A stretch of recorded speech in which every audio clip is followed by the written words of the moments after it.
आइए सीधे आपको सुनवाते हैं, प्रियंका गांधी इस वक्त संबोधित कर रही हैं। कैसे जाएगी, कैसे होगा, लोग स्वागत करेंगे, क्या होगा। लेकिन जहां जहां गए, कन्याकुमारी से लेकर यहाँ श्रीनगर तक, जहां जहां गए तो लोग बाहर आए।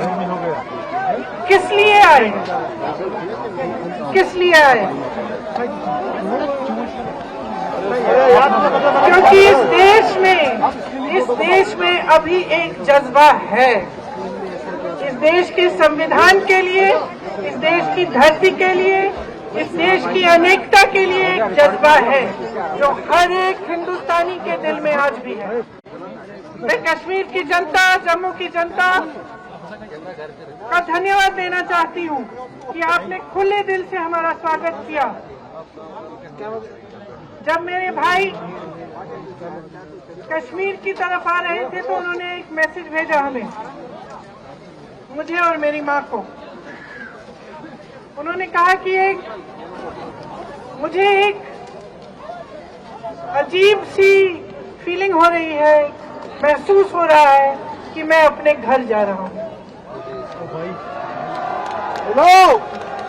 और उन्होंने कहा कि और मुझे लगता है कि जब मेरे परिवार वाले मेरा इंतजार कर रहे हैं, वो आकर मुझसे गले लगते हैं, उनके आंखों में आंसू होते हैं, तो उनका दर्द, उनके जज्बात मेरे सीने में समा रहे हैं।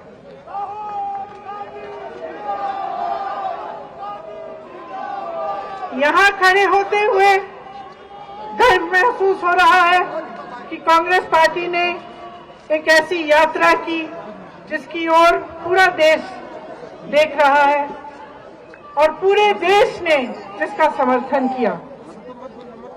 आज जो राजनीति देश में चल रही है, यहाँ खड़े होकर मैं कह सकती हूँ, उस राजनीति से देश की भलाई नहीं हो सकती। जो राजनीति बांटती है, तोड़ती है, वो देश का नुकसान करती है। इसीलिए एक तरह से यात्रा एक आध्यात्मिक यात्रा रही कांग्रेस पार्टी के नेताओं के लिए जो इसमें शामिल हुए, अन्य पार्टी के नेताओं के लिए जो इसमें शामिल हुए, और खास तौर से उन यात्रियों के लिए और राहुल जी के लिए जो इतने दिन लगातार देश के एक कोने से दूसरे कोने तक चले। हम सबका कर्तव्य है कि जिस आधार पे ये देश बना, जिस सत्य, अहिंसा और प्रेम के आधार पर इस देश की नींव डली, उसे हम बचा कर रखें, उसे हम बुलंद करें। वही दिखाकर भारत यात्रियों ने हमें दिखाया, एक रास्ता दिखाया है, प्रेम का रास्ता, एकता का रास्ता, सबको एक साथ लेकर चलने का रास्ता। तो आज यहाँ बर्फ में खड़े हुए आप सबको मैं धन्यवाद देना चाहती हूँ, बधाई देना चाहती हूँ कि आपने हमारे देश में एक रोशनी की किरण दिखाई है और मेरी आशा है कि ये देश में फैलेगी, नफरत खत्म होगी और प्रेम इस देश को आगे बढ़ाएगा और आप सबको एक साथ जोड़ेगा। बहुत बहुत धन्यवाद। जय हिंद।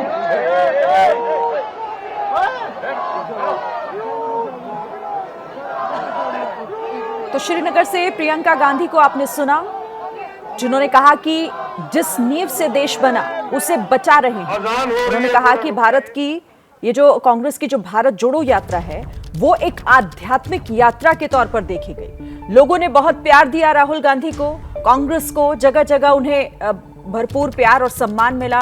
उन्होंने कहा कि यहाँ के लोग हमें जिस तरीके का सम्मान हमें दे रहे हैं वो देखने लायक है।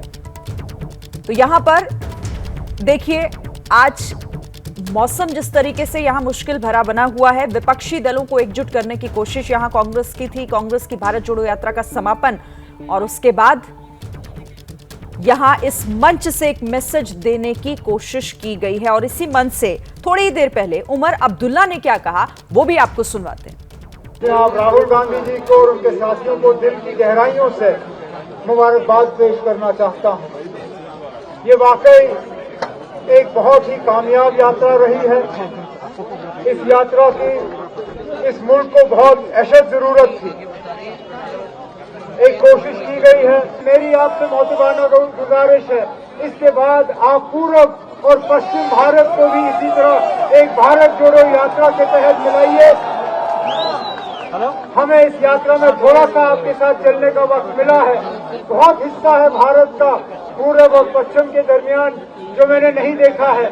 मेरी भी कोशिश रहेगी कि कुछ अरसा उसमें मैं आपके साथ चलूं। आज ये प्रोग्राम बेशक बर्फ के तहत थोड़ा उछल पुछल हुआ, लेकिन इस बर्फ ने हमारी जिंदगी में एक रोशनी लाई है। तो उमर अब्दुल्ला को सुना आपने। और देखिए यहाँ पर ये तस्वीरें, मौसम किस तरीके से यहाँ पर लगातार भारी बर्फबारी हो रही है और यहाँ एकजुटता का मैसेज देने की कोशिश राहुल गांधी की। क्या मजबूरी है मेरी, बताइए।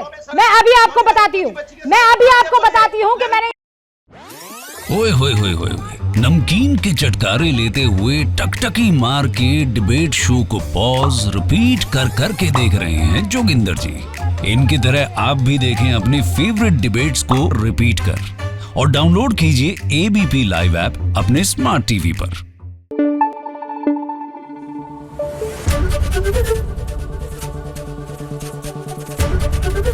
एबीपी न्यूज आपको रखे आगे।